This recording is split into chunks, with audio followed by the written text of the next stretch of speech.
especially to have that level of confidence in your first major league start and have the ability to come through, pitch really well, and kind of let loose out there and just throw, right? Yeah. He didn't seem like he was nervous at any point. It didn't seem like he was freaking out there. Even from the first inning, he was very in control of what was going on out there.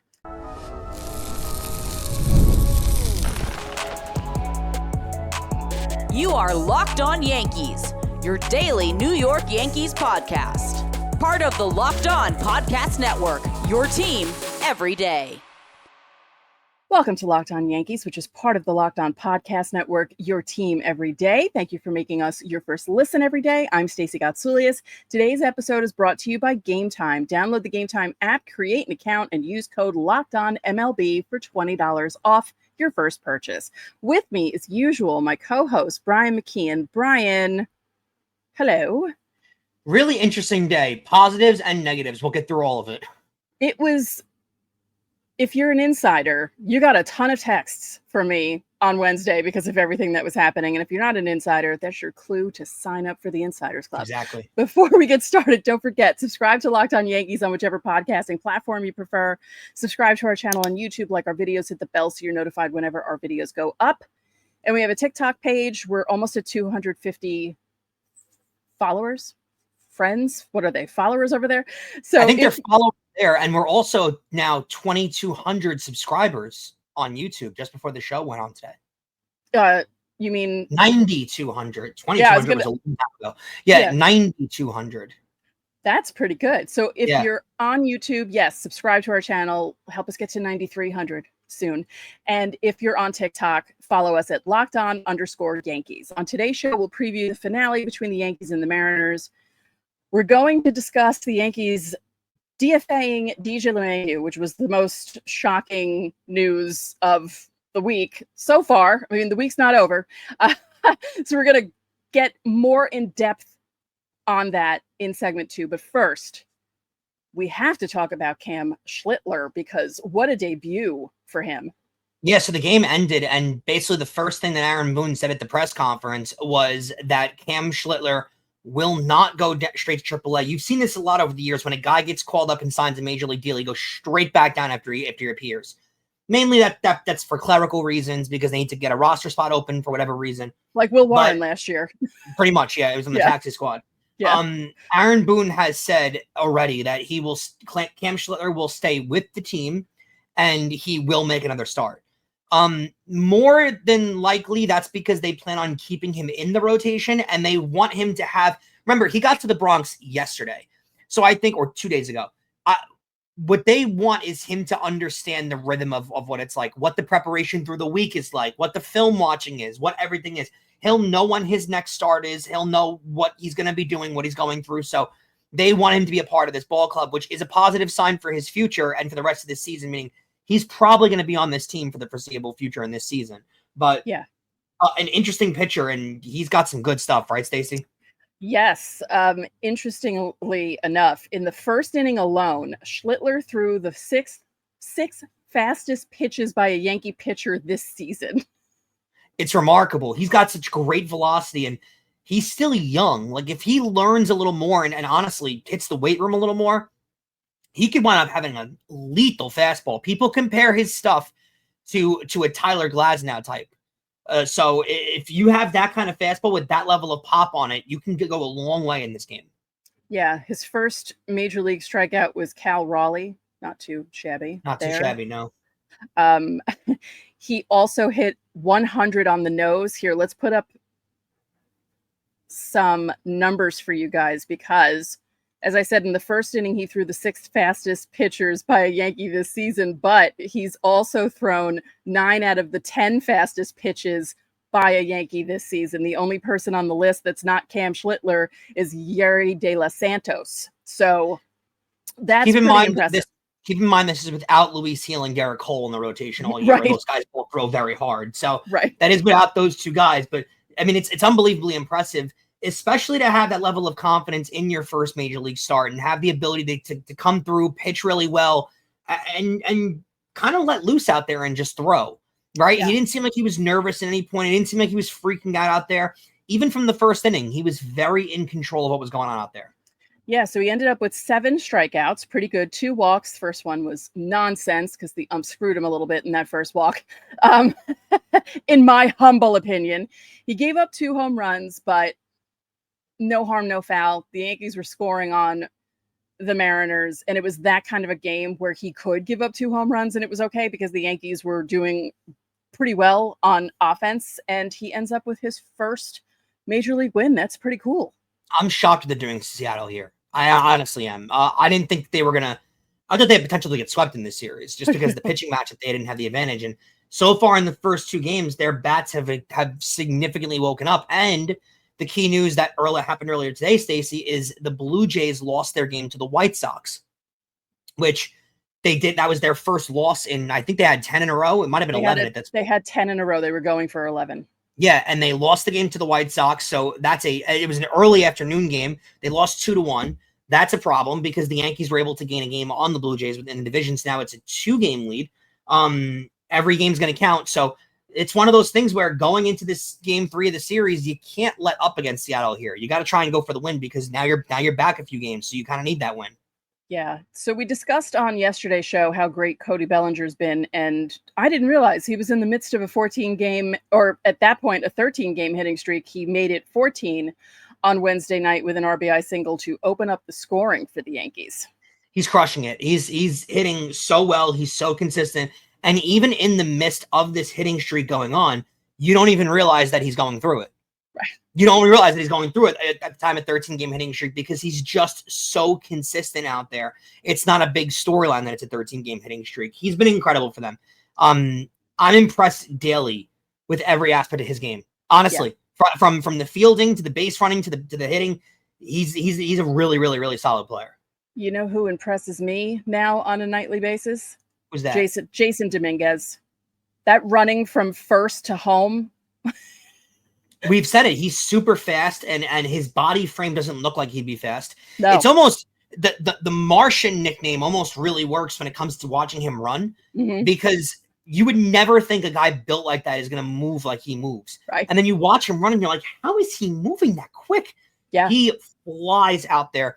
His bat has become so good, and all I'm asking for here, Stacey, is just some consistency. Leave him in the one hole. Let him hit. Let him hit the leadoff, and let's see what it turns into. He's doing exactly what I wanted Anthony Volpe to do in the leadoff spot. I'll give you one better, actually. I'll give you one better because I actually, to what you're saying, I think this is what they were looking for in Volpe because in today's game, they want a guy with speed. In today's game, they want a mold of the old traditional leadoff hitter and a modern day leadoff hitter, right? They want the power of the modern day leadoff hitter, but they also want the plate awareness, the base running of an old school leadoff hitter. Jason Dominguez has both of those. He really is like a hybrid between both. He has the power, but he also has the speed, and he has really good plate vision. So I actually think the only reason I cut in right there was because I agree with your Volpe point, but I almost think Dominguez is just a slight above what Volpe could be for them, if that makes sense. Oh, no, I know, but that's what I wanted from Volpe when he first came up because I thought, okay, if he gets on base, he's fast, he can make things happen on the bases, and that's what Jason Dominguez is doing. Yeah, let him play every day, just please. Let him play every day. I don't care what he does right-handed. Let him get better at it. Let him struggle. Yeah, let him struggle. You let other guys struggle every damn day. Way worse too. Way worse too. Jazz with his 2 home runs, so he has 7 home runs in his last 12 games. Jazz Chisholm. Yeah, 3 in the last 2 games. He's rolling right now, and I do. We talked about this with Glaber a lot, right? When they would put him at shortstop, and he struggled that entire year, and his bat struggled too. Sometimes with players, these things have weird trickle-down effects where they take especially with really emotional players, they take what they do in the field to the plate and vice versa. Jazz is doing that. He has more confidence at second base. He feels better about himself at second base, and he's taking that to the plate, and he's seeing the ball better. He's hitting the ball better. You're getting a lot at it. You're getting what the Yankees thought they were getting with Jazz when they first traded for him right now. Yeah. It's a good thing that Peraza is not taking his bad hitting onto the field, and he's doing well defensively. Although he was involved in the scoring, he did make it on base and he did score. So he was part of everything that happened on Wednesday night. But they made it clear they're looking for his replacement. His time here is not long. Yeah, we're going to talk about that with all the DJ stuff, which I kind of don't like that they did that. So we're going to get into that in segment 2 because I have an issue with that. Bullpen-wise, Jonathan Loaisiga gave up 4 runs by himself. Yeah, the home run ball is killing him this year. His fastball is very flat. And unfortunately, when you have a flat fastball like that, guys tee it up, and with his velocity, it doesn't take much. It doesn't take the most perfect contact in the world to get it out. So it's the same issue that we kind of had with Aroldis Chapman towards the end. Is the problem with his velocity is it's so high that when guys square it up, it's gone. And Loaisiga is becoming that. When you're not locating and you're putting that fastball, these guys can all hit upper 90s now. I know. So when you're not locating and they make good contact, it's going to fly. So especially in these summer months, and that's where Loaisiga has been really struggling. Yeah. 2 2-run home runs, but one of them, one of the runs was credited to Schlittler. So 3 and 3 runs there for the 2 of them. Weaver, scoreless outing with 3 strikeouts. Really good. And Devin Williams, strong inning with 2 strikeouts. That airbender pitch. It's incredible. When it's on. I don't think it's possible to hit when it's on. No, it's just when they say the bottom drops out of something. I mean, these guys are swinging a ball that's literally on, like it looks like it's on the ground. It's just amazing. And it looks like the velocity drops to them too. So they're seeing it as a slower fastball, lining it up, and then it disappears. The movement is incredibly late on this pitch. Yeah, it's amazing. So a good series win for the Yankees because they won the first 2 out of 3 that they're playing against Seattle. So that's great because, as you said, we were not expecting this from them with the way they were playing lately. Like, of all teams, we talked about these 6 games between the Mariners and the Cubs, that this was going to be make or break time, and it could still turn into a bad time if they don't do well against the Cubs. But you just want to win series, and they won this series. It's all that matters for now. But keep it rolling. You still want to go take game 3 of the series. Yep. Don't forget, subscribe to the channel, hit the like button on our videos, hit the notifications so you know when our videos go up. You can also join the Locked On Yankees Insiders Club. The link is in our description. You'll get text from us. You can text us questions, comments, reactions to trades and signings. We send out lineups during the season, roster moves, DFAs, and breaking news, so you don't have to check social media. There's a 14-day free trial. I'm not even kidding. I think I sent 4 texts within like 45 minutes on Wednesday afternoon, and I apologized, and all the insiders were like, don't apologize, you're giving us the news. I just felt bad. I didn't want to bombard anyone's phone. But again, 14-day free trial. You can get it for free, and you'll get news before you see it on social media. Coming up, we're going to discuss the DJ LeMahieu DFA, which is shocking, but also not shocking when we get into it. But we'll discuss it next. Have you ever decided last minute to head to the ball game with friends or family? Maybe it's game day and you suddenly realize that you want to be in the stands. And that's exactly where Gametime comes in. It's the easiest way to grab last minute tickets without all the stress. With the money you save on tickets, you can afford to splurge on food, drinks, merch, or even invite a bigger group to come with you. Gametime makes all of it possible. Gametime makes buying tickets fast and simple. Prices on the app actually drop the closer you get to first pitch, and they've got incredible last-minute deals. There's clear seat views and a lowest price guarantee that takes the worry out of buying tickets. Gametime is also the official ticketing partner of Locked On MLB, making it easy to browse the app for Yankees Cubs tickets this weekend.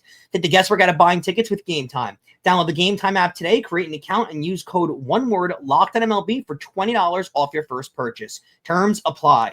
Again, create an account and redeem code LOCKEDONMLB for $20 off. Download the Gametime app today. Last minute tickets, lowest price, guaranteed. So we do Fan Mail Friday every week. And if you're on YouTube, this is how you leave a question for us for Fan Mail Friday. You go to our channel's page, you hit the post tab, and you will see where I posted the latest Fan Mail Friday post. You just leave it as a comment. I will see it. Your deadline is later today at 5 p.m. Eastern.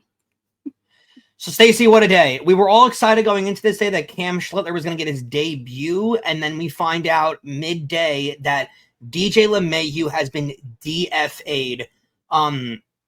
We did kind of hint at this last night. We had found out, but weren't really solidified on the story fully, so we didn't want to come forward with it.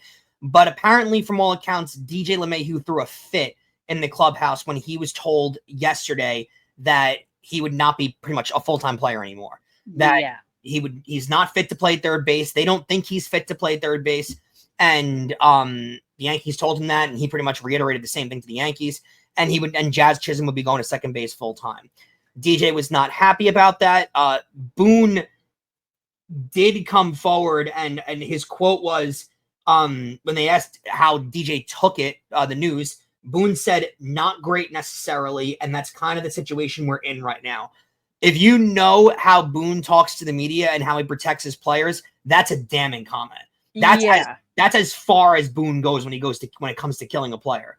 So that I thought was a big thing first off before any of this, Stacey. That was shocking to hear him admit that, because I figured that was going to stay under wraps and that they wouldn't let that out. But like I said, when we were talking about the Jazz moving to second base thing, the article that we quoted from was saying that DJ was angry. Like, they used the word angry, but there were no quotes from him. So we deduced that since there were no quotes and he didn't speak to the media, you know, like, if they knew he was angry, something else had to have happened behind the scenes. And then you come to find out, yes, something did happen behind the scenes. And I get it. You've been a baseball player for 15 years. You're proud to be an athlete. You don't want to be pushed out. And like you said, he admitted it, Cashman admitted it, and Boone admitted it. All three of them came to the conclusion that DJ LeMahieu was not physically capable of playing third base. I also don't think it's fair to Jazz Chisholm that DJ thought that he could keep, Jazz should just stay at third for me so I can play second. I don't think that's fair to Jazz Chisholm at all. Listen, if DJ's out there hitting the cover off the ball, then you make that decision. But he's not doing that. Right. Yeah. He provides no power. He provides no slug. He doesn't drive runs in. And again, he's not. They basically had him at second base to hide him out there. He has no range at second base, but it's the position where you can kind of cause the least amount of damage. So they had him out there, hiding him out there, not necessarily because they wanted him there. So apparently, Stacey, Cashman said in his interview, because he spoke to the media right after they DFA'd him, that LeMahieu had communicated with the organization back to this winter that third base would probably be a problem for him physically. And so he admitted it. The Yankees knew it. Again, DJ LeMahieu did not ask for his release. And apparently he was not happy with the news earlier today as well. Why would he be? And when it comes to third base, JC Escar will be getting reps when Peraza is not playing, which is crazy. Kind of leads me to my next point. Let's say this before we close up on the DJ LeMahieu stuff. I feel bad for the person in DJ LeMahieu, of course, but I feel really confident in the organization, and it gained me a little bit more respect for the direction the organization's in than I had 24 hours ago. Yes, this move shows a mark of accountability that we didn't think they had a week ago, that we didn't think they had 48 hours ago. The Yankees are one of the more powerful organizations in all of sports, especially when it comes to financially. You can put them up there with the Los Angeles Lakers, the Dallas Cowboys, Real Madrid, all these teams that have gobs and gobs of money. The beauty of those teams is they can buy their way out of bad contracts, and they can move on from bad decisions a lot easier than other clubs can. When the Yankees don't do that, it rightfully angers the fan base. They did that here. They noticed that DJ LeMahieu was not a productive player for their roster anymore, and they cut ties, eating about $23 million next season. They're eating all of his next year deal. This was not a good long-term deal, but his 2 years with the Yankees were fantastic. The first 2 years of the previous deal. They are admitting that they were wrong on this signing, and that takes a lot from an organization that hasn't been willing to do that lately necessarily. So this does give me a restored sense of confidence that I feel like Yankees past would have stuck to the decision of, hey, we rehabbed him. He needs to be playing every day. We're not making moves. This is it. No, cutting ties, getting rid of him before the trade deadline to be able to free yourself up and make moves, which they clearly are going to want to do. That to me is a big deal. that to me is them showing that we're not just laying down and dying here. We're going for it. Yeah. You can say what you want about the way it was handled, but I think that the way that they're going about things is the way the New York Yankees should go about things. Yeah. It's not just going to be JC Escara either at third. It's also going to be Yorbit Bibas as well. Yeah, but again, I do want to kind of, when we tell you guys that are listening, take it with a grain of salt or a little bit loosely there. Brian Cashman basically said in his press conference that we are going to acquire a third baseman. They don't want Peraza playing there full time, and we said this yesterday. You can have a guy with a low average that fields really well playing in the field. We don't have a problem with that. Not his level low. He's hitting 150. You need a guy that's going to be hitting at least 210, 220 to get you on base here and there. Peraza's an automatic out. So he basically told you he's going to be in the third base market. Now, they did screw themselves over with the Arenado stuff. If they would have got Arenado when we kind of had our episode saying they should get him in this winter, I guess it still was, that's when they should have done it. Because now that the Cardinals got off to a good start and are playing well, they're not trading Nolan Arenado. Maybe Suarez from the Diamondbacks will be available. That's yet to be seen. But he basically said they will be in the market for a third baseman. Yeah. I don't know. I still think the bullpen is more important. But he also said they're going to be in the market for a bullpen pitcher, possibly a starting pitcher. That they are out there trying to make as many moves as possible. The quote from Cashman was that they're prepared to be active at the deadline. They're in need of a third baseman and a starting pitcher. So he put the flare signals out there. He told everyone what he wants, and they're going for it. Which, I mean, you can't be unhappy as a Yankee fan knowing that. He also said, because someone asked him who was untouchable, and he said that no one was completely untouchable, but he said that some prospects were less touchable, which I wish he would have used a different phrasing for that, but I kind of get what he's saying. So I do understand what he's saying, because you don't want to go out there and say a guy is specifically not available, because what if that's not the right player, but okay, they need starting pitching. What if the Texas Rangers think they're out of it and say, we'll give you Jacob deGrom for Spencer Jones? You do it. You make that move. So it depends. What if the Pirates say, we'll give you O'Neal Cruz for Spencer Jones? You do it. So I don't think they're planning on moving Spencer Jones, and I think it's going to take a lot to get rid of Spencer Jones. A player like that would move the needle. So I do think there's potential for that out there of, let's leave it open in case something wants to happen, but they're not going to move one of their top tier prospects. They're going to be active, and they're planning on being active. Also, this came out of the interview too, so that was very curious too. They really peppered him with questions about Anthony Volpe and Anthony Volpe's struggles, and whether he wants to move on from Anthony Volpe, I don't think he's planning on doing that. But the response I loved here, Stacey. He basically said straight up, he's our shortstop. I know he's going to be a part of the solution, not the problem. Whether he believes that or not is completely irrelevant. That's what you say publicly. And Aaron Boone should take that as a masterclass of how you talk about your players. Cashman acknowledged that he's struggling, acknowledged he's not hitting well, but also acknowledged he's our guy, we're behind him. It's a staunch difference from what Aaron Boone does, where they could have asked Aaron Boone the same question. Aaron Boone would say, I've loved Volpe's at-bats the last month. I think he's hitting the cover off the ball. He's just getting a little unlucky. He's our guy. Cashman acknowledged Volpe has not been good over the last month, but he's our guy and we're sticking with him. I love the way that they went by that. Plus, I think they acknowledge that if the Volpe thing doesn't work out, by that point, they'll have reinforcements coming up through the minor leagues, particularly Lombard Jr. So it does feel like they have a little bit of a backup plan or a safety net when it comes to Volpe. So yeah, I like what happened today, and I don't like that it happened to DJ LeMahieu, and I wish him the best if he continues to play. It sounds like he's going to want to. I understand why he's aggravated. I totally get it. But the Yankees organizationally made the right move. They didn't stick by trying to prove to everybody that they're the smartest ones out there and they did everything right. They actually did what's best for the roster, what's best for the team, and what's best for their future. And they flexed their wallet a little bit, which is what the Yankees should do. Yeah.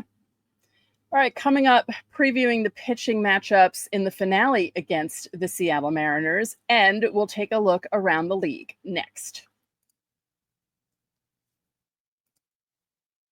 If you're running a business, you know that every missed call is money that's left on the table. Think about that time you had a service emergency like a burst pipe. If the first plumber didn't answer, did you just wait? No, of course not. You called the next one. And that's why having a reliable business line is so important. That's why you need OpenPhone. OpenPhone is the #1 business phone system that helps you streamline and scale customer communication, all from an app on your computer or phone. Did you juggle 2 phones just to keep your business and personal calls separate? OpenPhone has solved that instantly. And the AI agent handles after-hour calls, answers common questions, and captures leads so you never miss a customer again. OpenPhone is offering Locked On Yankees listeners 20% off your first 6 months at openphone.com/lockedonmlb. That's openphone.com/lockedonmlb. And if you have existing numbers with another service, OpenPhone will port them over at no extra charge. OpenPhone, no missed calls, no missed customers. And guys, not only do we cover your team every day, but now we're giving you instant episodes after every single game. You can check out the Locked On Yankees postcast. It's hosted by Jay Berman, and it's available right here on the Locked On Yankees podcast feed, as well as streaming on our YouTube channel. Get rapid reaction to all the biggest moments with the Locked On Yankees postcast. So, Stacey, just to preview Game 3 of Yankees versus Mariners, that'll be Thursday at 7:05. Marcus Stroman will get the hill against Brian Wu, who has had a tremendous season for the Seattle Mariners. Yankees have gotten to their pitching so far this series, though, so we'll see what they're able to do. But Wu generally pitches the Yankees really well. This is a mismatch if there's ever been one. Yeah, this is one of those games that's either going to be a disaster or one of those reverse locks where, Marcus Stroman goes 5 scoreless and Brian Wu gives up like 3 runs in, 5 innings. And you're just thinking, whoa, how did that happen? So you never know. Yeah, we'll see how it goes. Time for your favorite segment of the week besides Fan Mail Friday, which is tomorrow. Get your questions in by the deadline on our YouTube page. News around the league. It was announced that Major League Baseball will use the ABS system in the All-Star game. You like it or you hate it? I like it. Yeah, I'm sick of the umpires being horrible. Now, how about this? Speaking of a flash in the past, did you know this guy was still playing? Dallas Keuchel signed a minor league deal with the Kansas City Royals. I had no idea he was still playing baseball. I don't know if he was still playing. I think he was trying to come back, and I think they decided He's 30. He's 38. I'm old enough to remember him absolutely dominating the Yankees in Yankee Stadium on the 2015 wild card game. That was right when the Astros were starting to hit off. So, just so weird to see his name in the news cycle today. Yeah, thank you for that wonderful memory of that wild card game. What a horrible wild card game. Oh my God. That was the game where they sat Jacoby Ellsbury and it was a big deal. Remember, it was, that was. And CeCe went to rehab. It was great. It was a great wild card game. Good times. Now, wait, can I talk about this? Because, okay. So in case you missed the craziness, and I was so mad that we recorded our show for Wednesday before this game was over, but the Giants won their game against the Phillies on an inside the park walk-off home run while they were down 2 runs, by the way. Crazy. And then earlier in the night, and it didn't seem like a big deal when it happened. I mean, it did, because inside the park home runs are kind of cool and they don't happen that often, although there've been a few this season. Lawrence Butler on Tuesday for the Athletics led off a game with an inside the park home run. This is the first time in baseball history that one game started off with an inside the park home run and another game ended on an inside the park home run. There is so much history attached to these 2 inside the park home runs. When's the last time you remember 2 happening in the same day? I mean, that is crazy just to begin with, too. Yeah. The walk-off from Patrick Bailey. It's the 3rd time in Major League history that a catcher has hit a walk-off inside the park home run. Who the heck could have ever? I was so sure that a catcher would have never hit a walk-off inside the park home run. It's happened 3 times. And the last one was pretty recent. It was like 2011, which I don't remember at all.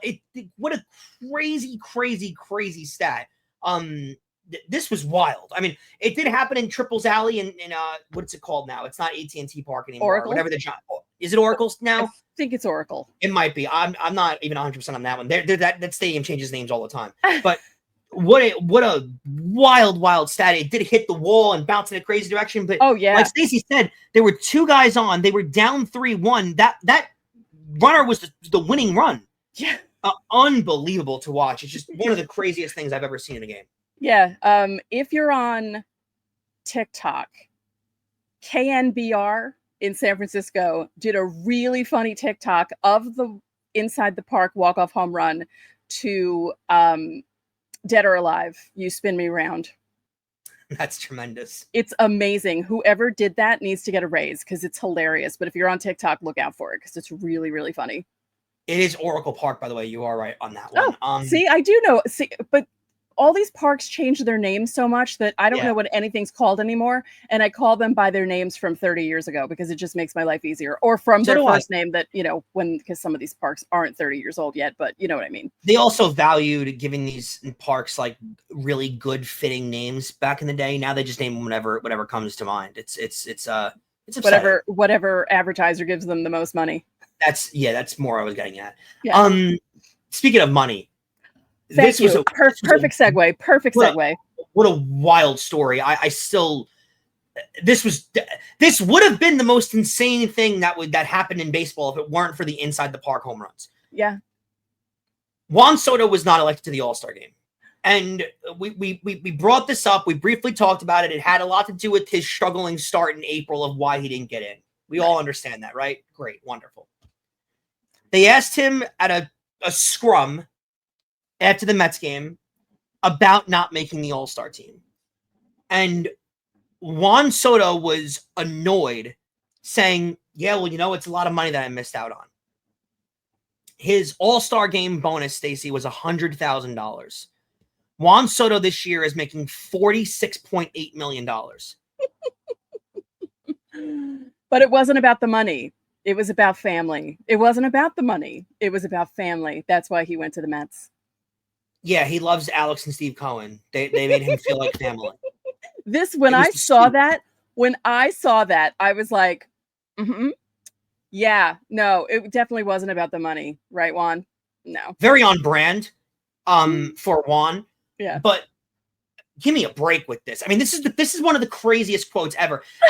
Listen, we all acknowledge that $100,000 is a lot of money, but when you're making that's life-changing for most of us. when you're making $47 million, that's a drop in the bucket. That's in his ashtray. Yeah. I don't understand how, and here's the thing too, Stacey, that just boggles my mind because there were people trying to defend him online that were saying that, oh, he was obviously kidding. Stacey, have some context clues here. See the forest through the trees a little bit. You can joke, but you got to know that's not going to come across that way. Know what you're saying publicly. That's not going to come across that way. Yeah, it's not the right climate to do that. It's not. It's just not. Not after you just signed a $750 million contract. It doesn't work. It's just $800 million. Yes, sorry about This is one of the craziest quotes ever. Over $100,000. Over $100,000. But the amount of money this guy's making, he's already generationally wealthy from his arbitration years. Mm-hmm. He got this massive contract. It's such a crazy quote to be concerned about the money. Dude, wake up. I mean, seriously, I know $100,000 is a lot of money, but to you, it's not. I mean, let's get a grip here. Wild quote. Just a wild quote. If anyone would like to give me the $100,000 that Juan Soto is missing from not being in the All-Star break, I will gladly take it. We have some repairs we need to make on the house. It would be really great. So yeah, and I'm going to Atlantic City for my birthday this weekend, so I could use it too. It's just, I mean, this is a mind-boggling quote. It's crazy. Honestly, it's one of the crazier quotes I've ever seen in my life. It's an absolutely insane quote. Let us all know what you watch it too. Watch the clip. Yeah. If you watch it, he's not smiling like it's a joke. He's saying it seriously. He's not. He's saying it seriously. So let us know what you think in the comments about that, like what your thoughts are after you watch that clip. All right, well, coming up tomorrow, Fan Mail Friday. Yep. So get those questions in. Insiders, get them in. I'll send you another reminder. YouTube viewers, go to our channel's page, hit the post tab. You will see my post. I haven't looked yet, but last week there were 11 questions, I believe. So we'll see what you guys do this week. Any questions you want to ask? Baseball, Yankees, life questions, anything you want. Relationship advice. We're here for all. Music, movies. Yeah, it'll be like a Reddit AMA. Just ask us anything. Because that makes it more fun. I mean, obviously, most of the questions should be about baseball, but if you feel like asking a personal question, you don't have a problem answering a personal question, right? No, I'll answer. I'm glad to help all of you out with your personal. Like if you want to know us better, if you're new to the show and you have questions about us and our backgrounds, ask us. Yeah, we're here for it. Yep. Yeah, we're your best friends out there. Yeah. Thank you for making Locked On Yankees your first listen today. For your second listen, check out the all-new Locked On MLB Game Night. Every game, every night, all season long. You get local analysis on a national scale. Find MLB Game Night on Locked On MLB, on YouTube, or wherever you listen to your podcasts. So that'll do it for this edition of Locked On Yankees. I'm Stacey Gotsoulias. I'm Brian McKeon. We'll catch you guys tomorrow.